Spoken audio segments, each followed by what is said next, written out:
Si Lopez ay ang Binibining Pilipinas Universe 1982 title holder at kinatawan ng Pilipinas sa 31st Miss Universe pageant sa Lima, Peru.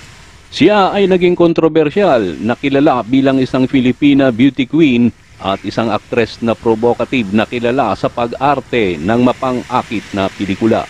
Siya ang kauna-unahang aktres na nagpapakita ng kanyang harapan at talaga namang pinipilahan ng mga kalalakihang manonood. Siya din ang aktres na maraming kontrobersya na tila nakakabit na sa kanyang pangalan. Nasaan na nga ba siya ngayon at ano na nga ba ang kanyang pinagkakaabalahan? Halika at ating alamin ang bahagi ng kanyang buhay dito lang sa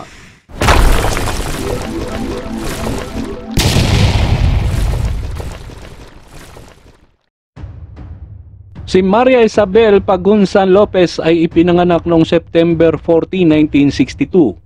Lumaki siya sa Balik-Balik, Manila. Nag-aral siya ng high school sa Holy Trinity Academy at National University at nagtapos naman ng Fine Arts sa UP Diliman.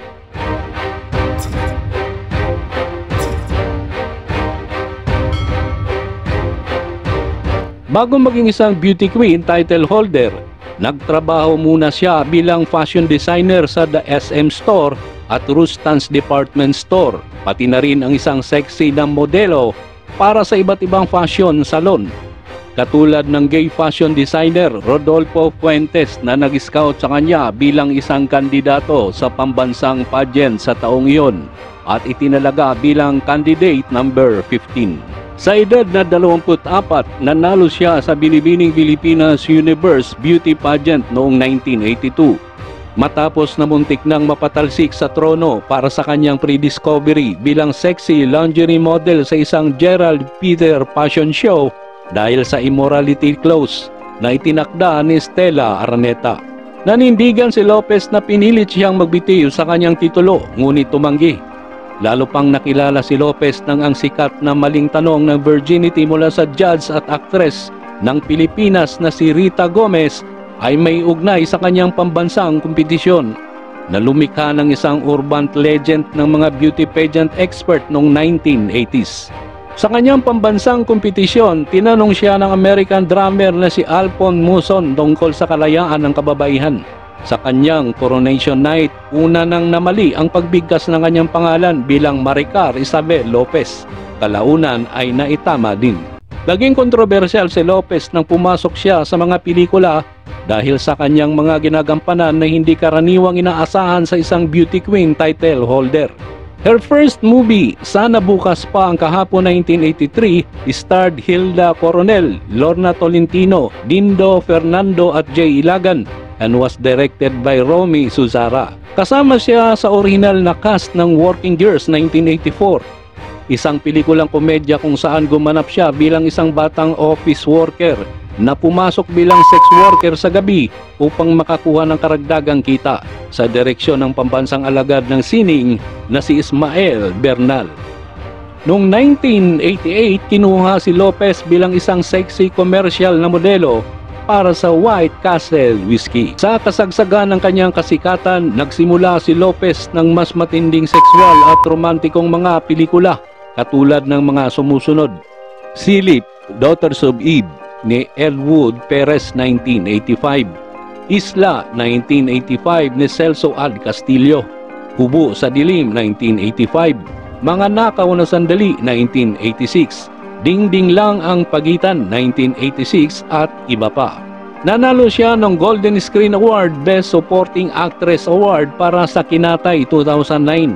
Lumakad si Lopez sa red carpet sa Cannes International Film Festival sa France para sa award-winning na pelikula ni Brillante Mendoza, Ang Kinatay. Muling lumakad si Lopez sa red carpet sa Cannes International Film Festival sa France para sa award-winning na pelikula ni Brillante Mendoza na Ma Rosa 2016. Si Lopez ang line producer para sa Tulak 2009 at HIV, si Heidi, si Ivy at si V 2010. Kasama rin siyang muli sa cast para sa modernong sequel ng Working Girls 2010 film para sa GMA Film sa ilalim ni Jose Javier Reyes. Si Lopez ay isa sa mga castaway sa Survivor Philippines Celebrity Double Showdown ng GMA Network 2011 hanggang 2012. Katandem ng kanyang anak na si Mara Lopez, isa ring artista na nanalo sa Cinema One Original Best Actress 2012. Siya ang gumanap bilang ina ni Sed Lucero sa primetime series ng GMA 7 Legacy 2012.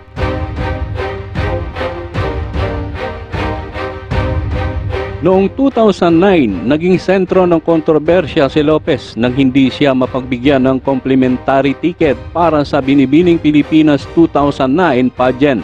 Isang oversight na labis niyang ikinagalit sa publiko dahil sa hindi siya pinayagang umupo sa box kung saan pinaglaanan ang mga dating beauty title holders. Ngunit nakapasok din ito at nakakuha ng ticket dahil kay Gloria Diaz. Noong 2010, nasangkot si Lopez sa isang salungatan sa iba't ibang mamamahayag ng Pilipinas na si Ricky Lo na nagpapahiwatig na lubos na ninanais ni Lopez ang pagpanaw ni Stella Araneta. Mariing itinanggi ni Lopez ang aligasyon, ngunit pinanatili ang akusasyon na si Araneta ay isang elitista na tumatangging tugunan ang mga taong mahihirap ang pinagmulan dahil sa kanyang ingrandeng ego. Naninindigan si Lopez na hindi siya pinatawad ni Araneta sa paggawa ng mga sexualized na pelikula pagkatapos ng kanyang pag-upo bilang Miss Philippines 1982. Noong 2016, agaw eksena naman ito dahil sa isang green pageant gown na isinuot niya para sa 2015 Cannes Film Festival kung saan nagkomento siya ng kanyang evening gown na isa lang ang gumawang designer sa ginagamit ni Pia Wurtzbach. Noong January 2017, ibinunyag ni Lopez sa publiko sa isang telebisyon sa pang-umaga na palabas sa Pilipinas na unang hirit ang matinding diskriminasyon laban sa mga maitim na contestant noong panahon niya bilang beauty queen title holder.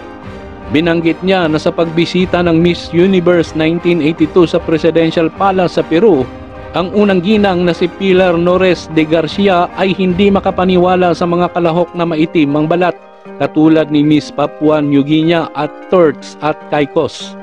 Noong November 2017 naman, pinarusahan si Lopez dahil sa illegal na pagmamaneho, pag-alis ng mga cone ng trapiko sa driving lane na nakalaan para sa mga delegado ng ASEAN na naka-host sa Pilipinas.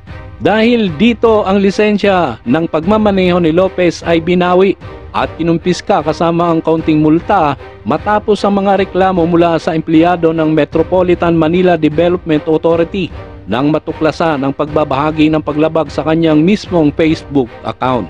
Inirekomenda ng Metropolitan Manila Development Authority ang paglabag sa Land Transportation Office na suspindihin o kansilahin ang kanyang lisensya sa pagmamaneho. Nang maglaon, sinabi ni Lopez na ang pagkakita ng iba pang mga sasakyan na gumagamit ng Asian lane ay nagtulak sa kanya na magmaneho din dito. Kinalaunan ay binawi ng opisina ang kanyang lisensya at pinagbawalan siya sa muling pag-apply at muling pagkuha ng kanyang lisensya sa susunod na 2 taon. Pinagmulta rin siya ng 8,000 pesos dahil sa hindi pagpansin sa mga traffic sign, walang ingat na pagmamaneho at paglabag sa Anti-Distracted Driving Act. Tinanggap ni Lopez ang mga kaso at naglabas ng public apology.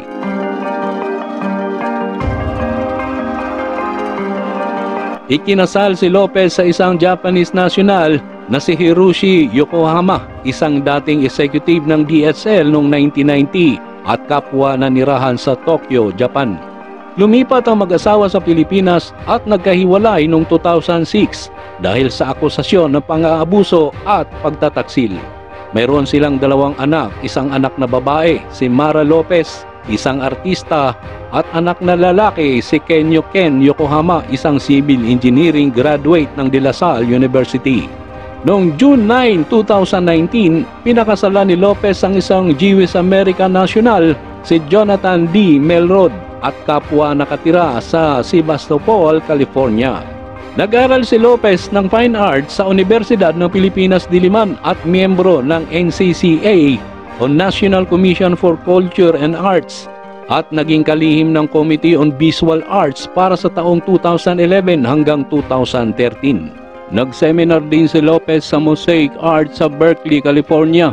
Noong 2015 nilibot niya ang UNESCO Italian Mosaic sa Ravenna, Italy bilang bahagi ng kanyang interes sa mga mosaic. Sa ngayon, masaya si Lopez sa piling ng kanyang ikalawang asawang si Jonathan na isang abogado, bagamat may dati na din itong mga anak na dalawa gaya niya. Umuwi din ito sa Pilipinas tuwing may gagawing project na ino-offer sa kanya.